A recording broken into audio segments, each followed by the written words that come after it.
All right, getting it started. So, the two topics that I want to talk about today are I created two documents that that I think are important to start discussing. Um, Basically, I created first a style guide because for right now just Go code. But the reason I did that is that I feel like in PR reviews, I'm constantly harping on uh, things that these LLMs are doing that I disagree with, that I think lead to harder to like code that's harder to manage, and things like that. So I wanted to start getting these practices down, I think we so we can. discussed this on one of the meetings. Probably you were not there.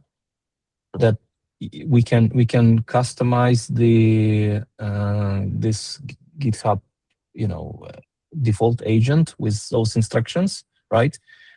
And whenever Yeah. you trigger the default review from the GitHub Copilot, it will include our style guides and our Yep. best practices, exactly the things that you do again and again and again on every PR. Yep. So there's this And it, thing. Yeah. There's mm, Copilot instructions. yeah, Uh, so I can add that. I can add instructions to make sure it's following this. But I think even before that, we need to make sure that we have the style guide. yes, yes. Even before we go into agent edit. So yeah. So we don't. I mean, we don't have to go over it in too much detail if folks want to take a look. But these are the these are the sort of things that I do in my coding.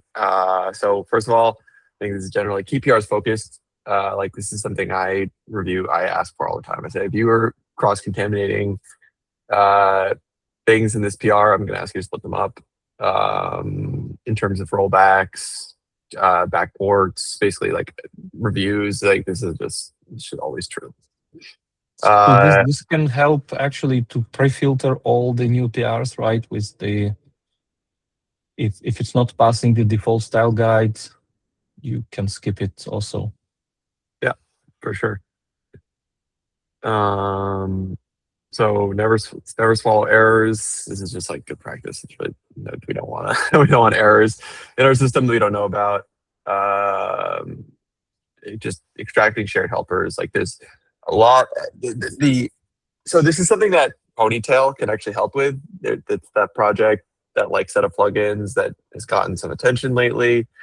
LLMs don't look around for existing code or opportunities to share, and you end up with a lot of duplicated garbage. And I think actually I've been reviewing a PR this morning that, oh, whatever, it's this PR 2091, and it's adding Azure Foundry support. It's a good thing to add, but it just duplicates so many constants and functions, and it could be like half the size, and it's just crazy. So yeah, we need like it just these things need to be abstracted or extracted. The other thing that's interesting here, oh, so it uses these keywords and it defines what those keywords mean, basically. So must is must, whatever, and then should is, you know, you have to unless you give a good reason. Uh, so Uh, yeah, blah, blah, blah. Avoid premature abstractions. No need to create interfaces or like shared runtimes if it's just one thing doing it, right? Like, I guess you could if you know 100% there's going to be, but not like, do we really need options patterns for this? Do we really need like, a factory, a builder, etc.? And it's symmetrically, don't keep an abstraction that only has one implementation if there's no reason for it. Reuse before inventing. That's kind of what I was saying before. Like, always look in libraries that exist, shared helpers, or KDS or the standard library. Like, there's functions. There are most functions, most helpers exist. Like a lot of these things exist. If it's specific business value, obviously add it. But otherwise, no. Remove dead code immediately. Always remove dead code. I do not want dead code. It just takes up space and brain space specifically, which is most important.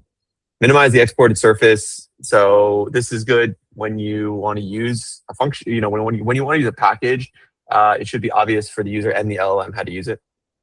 Yeah, name things by user semantics, especially for APIs. Don't leak internal details. Constraints for magic constants. Use constants for magic strings that appear in multiple places. Don't put them in the code. So that's just general good practice. And then for Go, package layout, use internal unless something is meant to be public. We know that, especially because like our ADK stuff is shared, like there are plenty of shared libraries, the different shared libraries within Kagent. So we want to make sure not to expose more than we have to. Blah, blah, blah. Yeah, it just says where things live here. Type data over generic map. Always prefer type data over map string any, unless you actually don't know what it is. If you actually don't know what it is, fine. Obviously, you've got to use map string any. But if you know what it is, or if you're doing some marshalling, whatever, there are cases where you need map string any. But in general, always prefer typed structs. Yeah, error handling. It describes the basic ways we do error handling. Deprecated APIs must not be used. Prefer standard libraries. Yeah. Interfaces. Keep interfaces. Yeah. So this is best. This is Go best practice. Keep interfaces small and define them where they're consumed, not where they're implemented.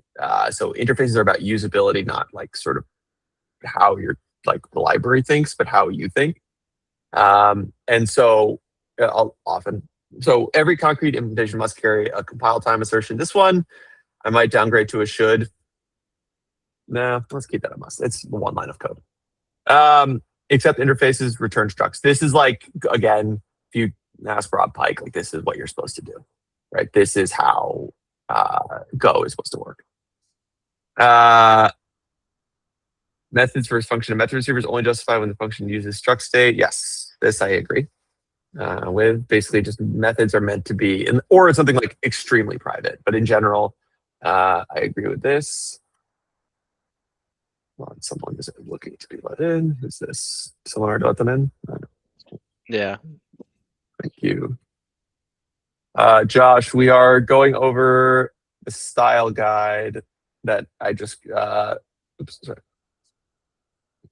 I started working on a style guide. So for humans and agents, and so that we can start like actually, so we can lighten up the review load and make sure that people, like when we go at a PR, it's not like obviously wrong, right, to begin with, and just Thanks. just yeah. Not that any of your team or anything is obviously wrong. It's just there's a lot of PRs and just trying to unify on a shared approach. Yeah, exactly. Is this the ponytail? Yeah, ponytail. I might add ponytail to the. Yeah. Anyway, it has very good examples, like I to really keep like it. code smaller. To be honest, I really like it. There is Anyway. another one I'm trying to find. I think from Andrei Karpaty. He was also like giving those instructions to actually do a very small, basically precise fixes instead of like many code. Just do it exactly where you need to fix, and things like that. I'm trying just to find that one. Yeah, no, I totally agree. I like the ones that try and keep the code smaller. Cool. So another big one for me: constructors and dependency injection. In interfaces and dependencies should be injected in the constructor, not at runtime. None of this set shit. This is too complex. You need too many nil checks. Nil checks are like my kryptonite. There are times where you need them, but LLMs freaking love nil checks, and it makes me want to like blow my brains out because Go is already so verbose, and it's just like makes it so much more verbose. So inject up front. Basically, these are just like, again, some good practices of like use a config struct once you're at about 5 parameters. Exactly one constructor with that config struct rather than more. Right now, we have a few that don't follow that, and I would like to fix them. Context propagation. Context is always the first parameter. Must be threaded through the entire call chain. Yep. Logging. I actually think we need to have a conversation about logging. We have a whole bunch of logging practices across the repo. It's not great. So this is like something that I want to think a little bit more about. Because yeah, it's a little bit all over the place. Yeah, naming. I like the pointers versus values. Yeah, you really almost never need a pointer to a mapper slice. There are so few times when you need this, but anyway, you're more likely to get into big problems with a pointer to a mapper slice. Anyway, yeah, cool. In support, CRDs. it's better also to, in addition to skills and all this kind of text-based description, to enable some linters. Do we have any specific linters that can verify some of That's a those great things? question. And also, like, if we have linters, it's good to enable the Git pre-commit hook. Whenever you commit, you Yeah. invoke the linter, and then you have no choice. Then if LLM will be doing changes and will commit automatically, it will be forced in the loop to fix it. So we can actually reduce number of garbage by that. I like pre-commit hooks in theory. The problem is I hate Yeah. them in reality. No, you need to be very careful. If you do it with Go, it's fine. If you do it with Bash, Python, and other, I'm not a big fan. But if it's possible to do it with existing CLI runtime with a Go minimal, it's fine. Even the Golang CLI is slow. It's really slow. Yeah. It has to look at it has to like download so many code trees and stuff. I think basically we can have a rule where if a PR is failing linting, I'm not even going to look at it. Yeah, sure, exactly. So yes, these are more rules about use about like how the CRD APIs always add v1 alpha 2, not v1 alpha 1. I think for CRDs we also have linter right now. It's someone added recently. We do. Yeah. Yes. So it's yes. So yeah, we can definitely have more linting. We can add some of these. Once we agree on these rules, we can definitely add more things to the style guide. I'm just trying to get. I'm trying to. We definitely got to start somewhere. So yeah, this talks about how it's some of those we're removing. Use standard KDS types. References must be structured fields, not opaque. Yes, references must be structured fields, not opaque. Namespace name. These make me want to pull my brains out. They get so confusing, and string mangling is a pain. Yes. Okay. Yes, we've been using. Okay, this is an interesting one. When unsure how to model something like a complicated relationship, we've been referring to the Gateway API as the reference. I think that's I don't love everything about the Gateway API, but I think that they have some clean ways of establishing relationships. So we can definitely have longer conversations about that. But that's what I've been following for my when I think about how I'm like.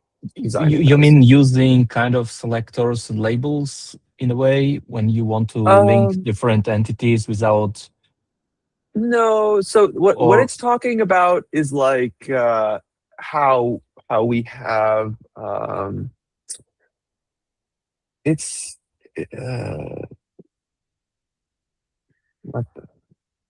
it's talking more about like in the model config how we have this. Oh my goodness, where is it? Where's the actual model config? Here, how we have the provider is the enum, and then it has to match this thing. So that's a Gateway API ism. Or I don't know if it's originally from the Gateway API, but that's where I took it from. Okay. So that's like how they do one-ofs, basically. But yeah, I mean, selectors are pretty common. Like there's Kubernetes best practice for selectors. Mhm. Another thing that we took from the Gateway API is this. Well, actually, we sort of made it our own. We simplified it. Is the allowed namespaces, which I actually think we did a better job than Gateway API. I think the Gateway API is overcomplicated. I think this is simpler. Okay. The controllers and the reconcilers, this is a big block, but it's basically explaining how a controller should work. And it's saying like, controllers must be eventually consistent. Errors must be returned, not merely, well, again, basically this is like a block that's explaining how a controller should work, right? That it is operating on an event, that it has children, right? That there are dependencies, like those are the sorts of things that it's trying to explain. And like how, the standard reconcile loop is you do a get, you reconcile the desired state, you update the status, right? And maybe you requeue if it's something that if it's something that can be fixed by a requeue, then you can requeue. Then the translators, basically explaining that the reconciler is called translators, and the translators are pure functions, which are a result of the change in state from Kubernetes.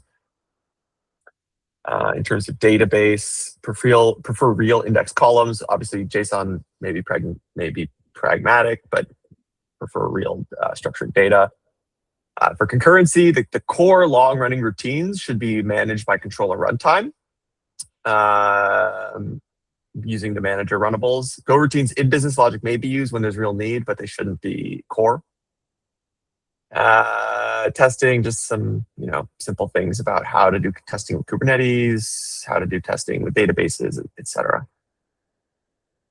Yeah, that's pretty much it. So I would love folks to take a look and comment if they have any questions or anything. I think we can also go through the existing pull requests, and you can ask Claude to review, all closed and other stuff historically and extract it, right? Is this done based on that as well, or? Yes, that's what I did. Okay. Yeah, I had Fable run through historically all of the reviews and code. Great. Then we don't need to do it again. Okay. Yeah. Well, I don't know if it did all of them, but that. So that it was should be basically like reflecting your wisdom. Yes, that's the hope. Yeah, that's the hope. Yeah. Yeah. Cool. Yeah, it's really a good direction. It's like really like it.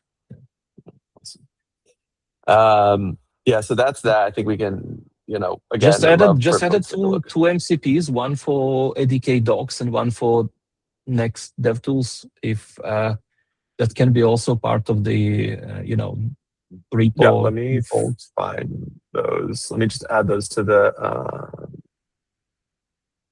Can you add those can you comment those on the PR? Yeah, I will. Yeah, I will put all the comments here as well.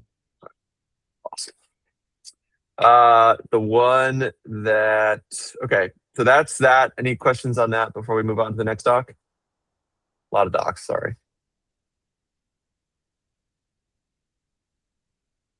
All right, the next doc, a little less fun. So this one is a threat model.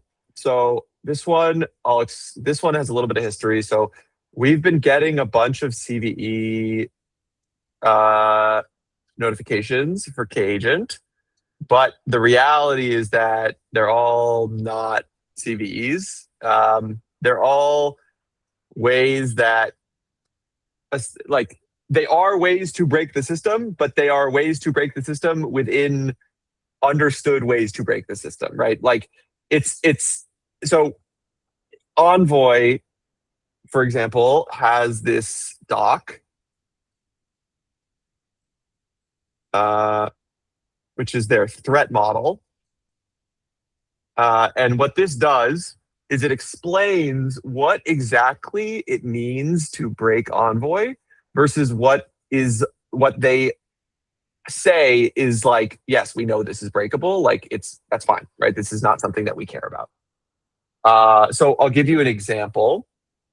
There was a vulnerability report that came in for Kagent, which says that using the Kagent tool server, you can elevate and access any resource in the cluster. And yes, because that's the like default developer version of deploying the tool server. If you're going to deploy it in prod, that's not how you're going to deploy it, right? And so this is well known. Like folks who are using it, like I know Dimitri, you don't use it like this. Josh, I know you don't use it like this. So like if you're really going to deploy this stuff, you're not going to do it this way. And so we can do a better job of explaining that for sure. But it's just like it just takes up time on our end to basically explain to folks why this is not actually a CVE and just it is a way to get around the system if you deploy it incorrectly, but it is not a CVE.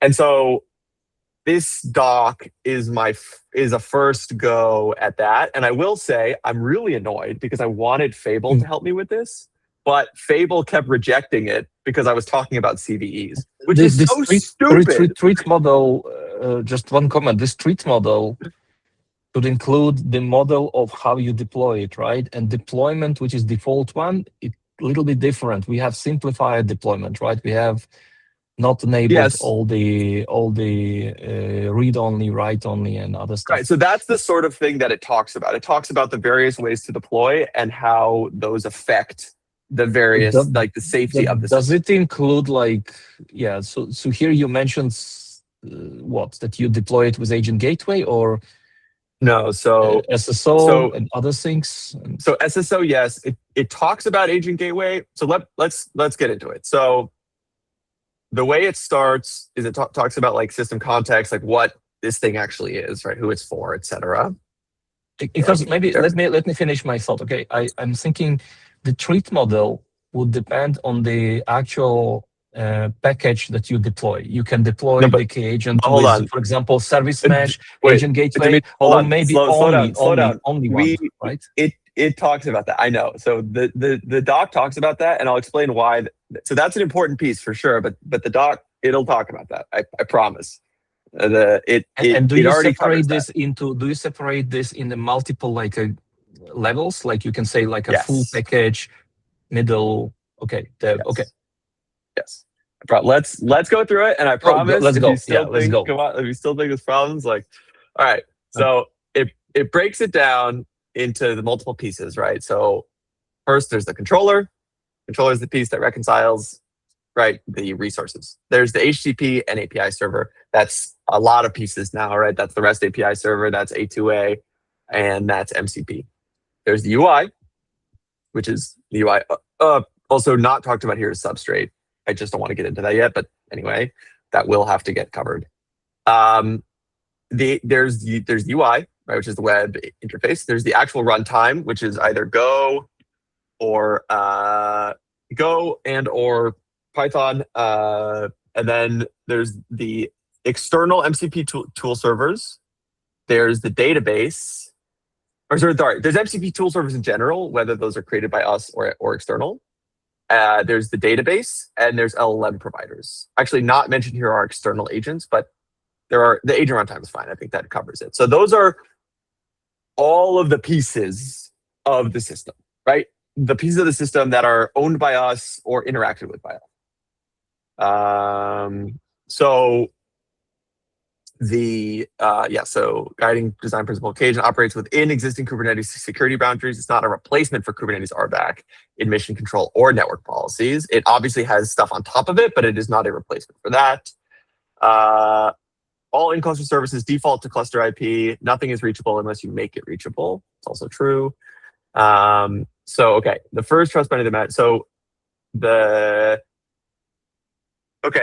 I don't know why it wrote it like this actually.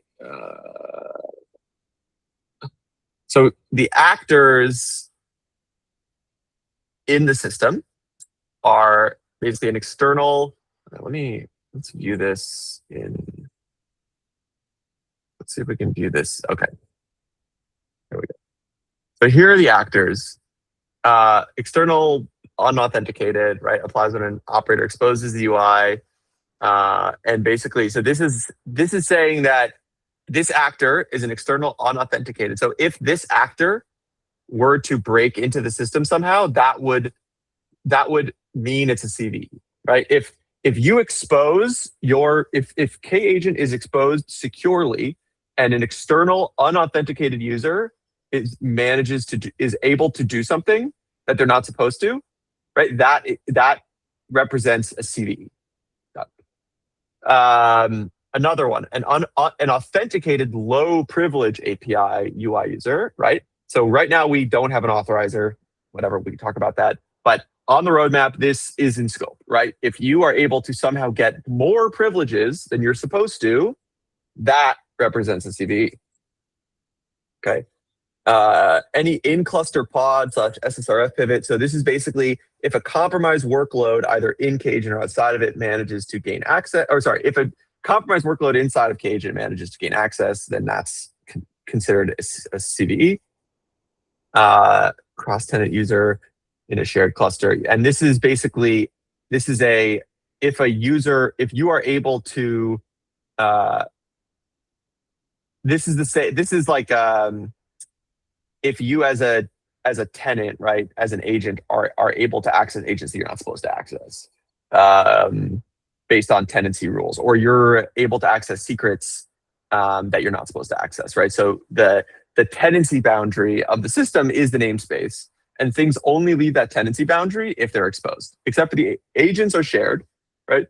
But every other resource is not, specifically secrets. Like that's the thing. And in order to share MCP servers and secrets and all these different various things, you have to explicitly allow it in the allowed namespaces, right? So those are the various, there's more actors, right? There's the LLM itself, which is out of scope for Kagent. Prompt injection is not in scope for Kagent. A prompt injection CVE and this is where, Dimitra, this is where like something like K8 or Agent Gateway gets involved, because if you want something in your system to deal with prompt injection, it's not Kagent, right? That's the point here. Kagent is not handling this, yes, for sure. Yes, exactly. Another one, if like any MCP server that returns potentially erroneous data to mess, again, like basically prompt injection, not in scope. Like that is something that you have to deal with. The last one, which is something we got another CVE about, is if you can create an agent. Creating an agent is basically the same level of permissions as creating a deployment. So if that means you can run arbitrary code.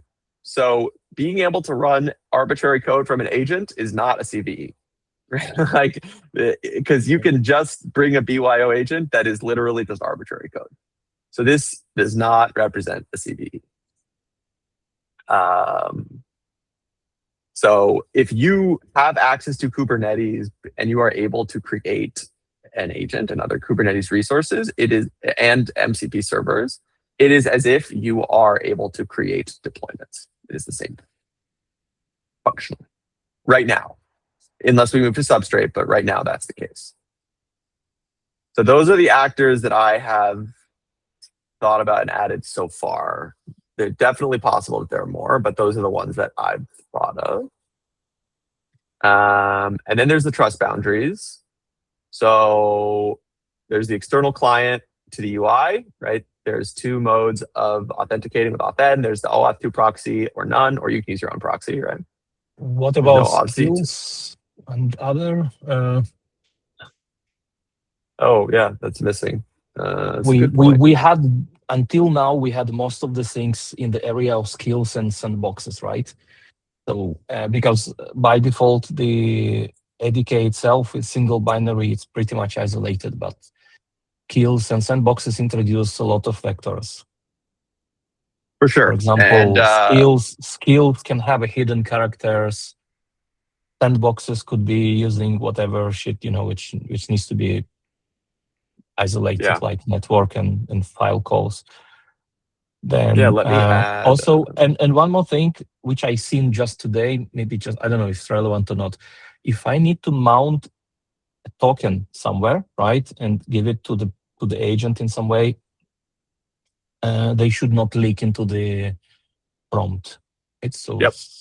Oh, that's another good one. Yeah. So let me. Yes.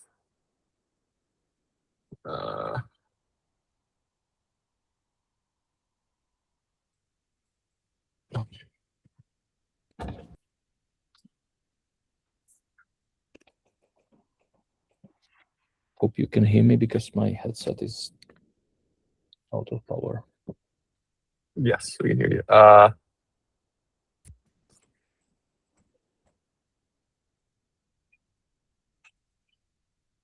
I'm hoping that this, again, a lot of this stuff, I will say, like, yes, we need to mention it. Oh. Say, like, yes, we need to mention it. Dimitri, you got a lot of reverb.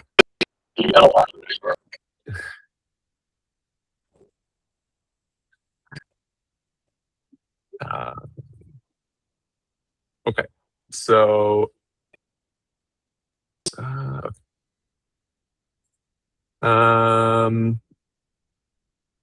oops. Okay, so there's that first trust boundary. So we have the OAuth2 proxy for that and OAuth There's the UI to the HTTP server, right? You have a JOT with a trusted proxy, and then again, we need to work on RBAC, but it doesn't exist yet. HTTP API to Kubernetes server, right? We have the Kagent controller service account to handle that, so that's already handled. The KDS principle creating CRDs, right? That's handled by the organization. Controller to agent pods. This one feels tied into these. I'm not so sure that's it. I'll think about that one. Yeah, so auth Z in terms of the between components. Again, this is not handled today. This would be something like we can propagate tokens and do things like that, but this is again out of scope. So this is like using agent gateway or something like that, or Istio. Agent runtime to the LM, same thing. HTTP server to the database, you can use DB credentials. And then again, you can use things like network policy, etc. Then we talk about insecure by default posture and how you can fix that. And a triage rubric, how to decide if something actually is right a CVE, what's a threat, etc.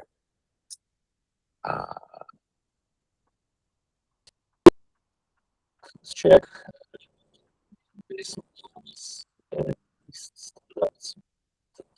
Can't really hear you.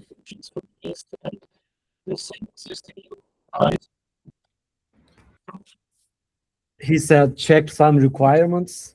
I can't translate it. I know that's what I heard too. But which ones? That's crucial part. Yeah.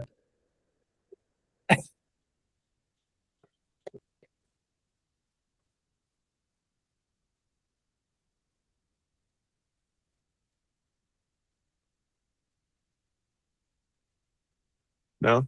All right. Well, hello? Can you hear me now? No? Yeah. Better? Yes. Okay. Yeah. Much better. Yeah, so I was saying, should we cross-check this with standards like AI agent standards from NIST and from European regulations, because they define some rules. For example, whenever you do some observability and logging, it should be immutable. Whenever you do this and that, it should be like, they thought about several models, like when agent cannot fix his own traces and other stuff, Do we need to include those in the street model? So here's the thing. It's interesting because as Kagent evolves, especially as we talk more and more about substrate, we're going to be using, I think, less and less Kagent code and more like harnesses. And I think in that world, I'm not sure. Like, if you're using a K agent harness, then there are certain things that become our responsibility. but if you're using a harness, then it's not our responsibility. You know what I mean? It's like it's not up to us to make sure that your agent is doing those things. So I think we just need to make sure to break it down by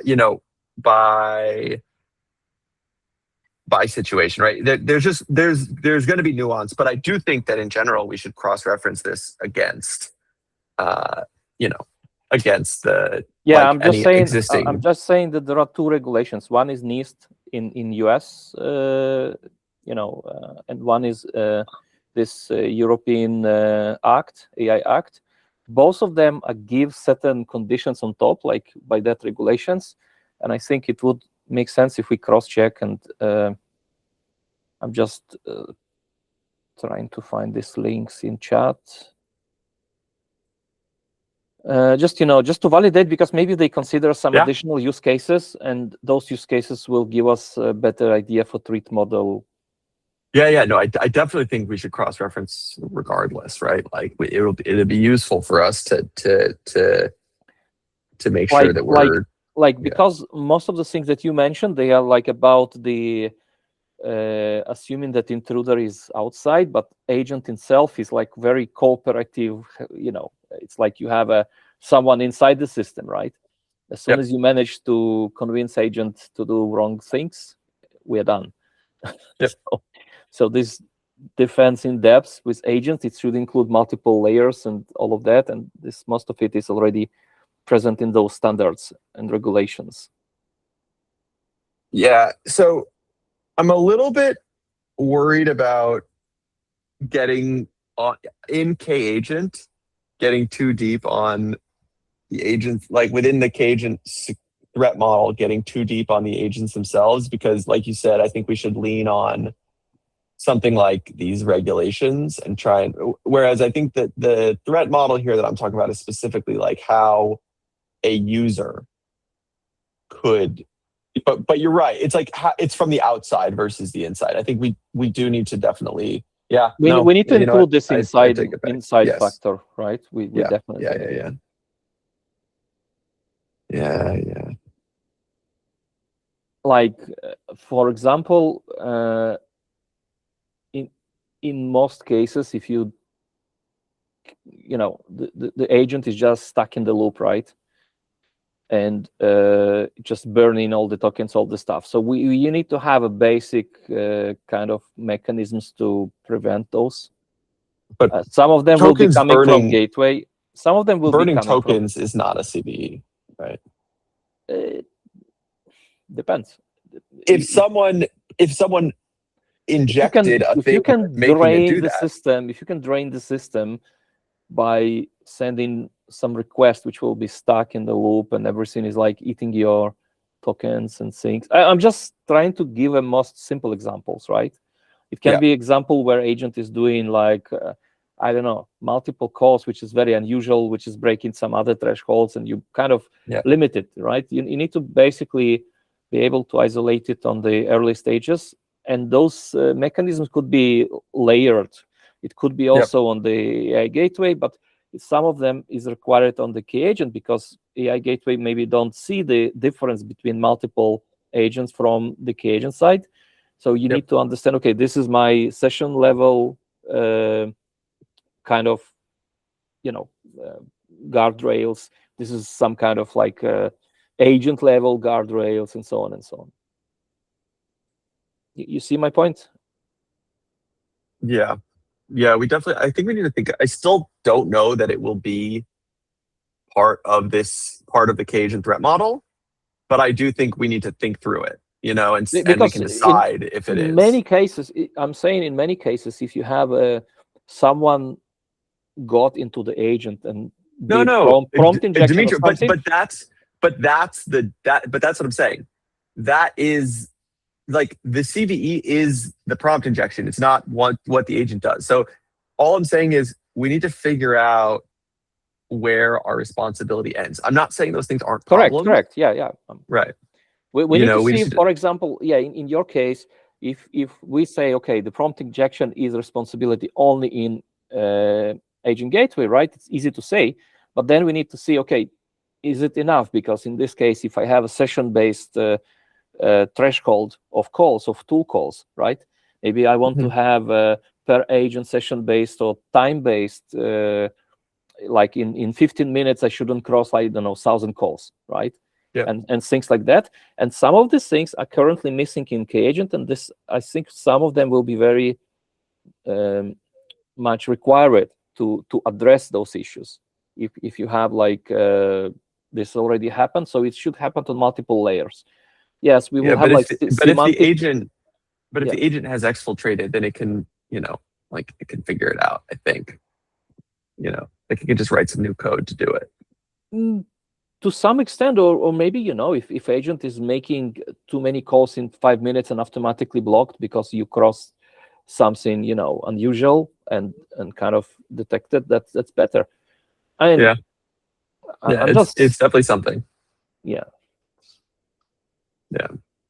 But regardless, we need to, again, I agree, we need to add it because we need to figure out, again, where the like what a good boundary is. Yeah. So I agree. It's also like from this street model and from everything, imagine you are just a developer. You are like a nice guy, okay? You run Kagent, suddenly you connected it to your cloud, and agent got in the loop and burned all your weekly budget. It's not good, right? So yeah, but does that, that's again, not good, but it doesn't mean it rises to the level of a CVE. Right? I'm not arguing that these things, we shouldn't add them. For sure we should add them. But that doesn't mean that they're a CVE. Right? That's what this talk is. It's not about what's bad, it's about what's a CVE. Yeah, but we need to consider CVEs, the definition with AI included. If it's like in classical CVE, we mostly say about access, right? So we're afraid about access. In the AI, I think burning your budgets or burning your extra like other things, it's converted into money. You can drain the accounts. You can block the. But again, it's not a CVE. If you configure and run an agent and it runs your tokens out, it is your fault. It is not a CVE. It's a bug, but it's not a CVE, right? We need to see. I'm not sure. I'm not sure. If you do it to yourself, right? Let's say if I was testing it in a normal scenario, but for some reason agent got maybe just wrong prompt, or it got stuck because of bad model, right? And we don't have a protection from that. Where's the bad model from? Like, what do you mean it got? Like, where did it get that prompt? For example, you use cheaper model, and for some reason it just got stupid, and it's fine. Stuck in the loop. Again, it's Dimitro. It's not a CVE. It's a bug. It's a bug, but it's not like someone exfiltrated and broke your system. It's your fault. It's not your fault. I'm saying some CVEs are not about exfiltration. Some CVEs are about using your budget, overusing, like how you call it, exhausting your current budget. No, but that's again, it's not a CVE. It's not a critical vulnerability because I'm not sure. I think some of the CVEs are about that as well. Like I need to verify it. Okay. It's a vulnerability and an exposure. This is not a vulnerability in this. It's not a vulnerability in the system because, like, okay, I see what you're saying. Could this be where? I guess you're right. It's interesting. No, some CVEs are like that. If you look on some CVEs, they include this type of scenarios. I'm just saying that from AI perspective, if we have like this bad agent misbehave, which is like running out of your money and other things, it could be CVE. But maybe we can cross-check in the definition. It's interesting. Yeah. I need to look up because to me, you're right. It always felt like some way that your app is being exposed. There is this classical thing where you have all the table of all the possible issues you can have with agents and stuff, and they mentioned all scenarios. Anyway, we're at time. Yeah. But yeah, let's continue. Let's continue this conversation on the PR, because obviously there's a lot more to talk about. Yeah, if you So- go to the agentic OWASP, right, there is like OWASP, how it's called? Yeah. OWASP top agent. 10, but for agents. But for yeah. agents, yeah. From Gen AI OWASP or something like this, agentic AI OWASP. So they have all kind of those traits described, including other things, and then basically then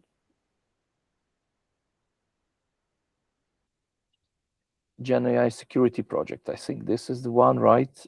Gen AI OWASP org. I think if we take the documents which these guys have here, and we just map it to our, we will cover all additional things here, right? Treat model. I'll edit here. Agree? Yeah. I've added the link to Yeah. the notes, so you can just give it to the Fable. Okay. Yeah.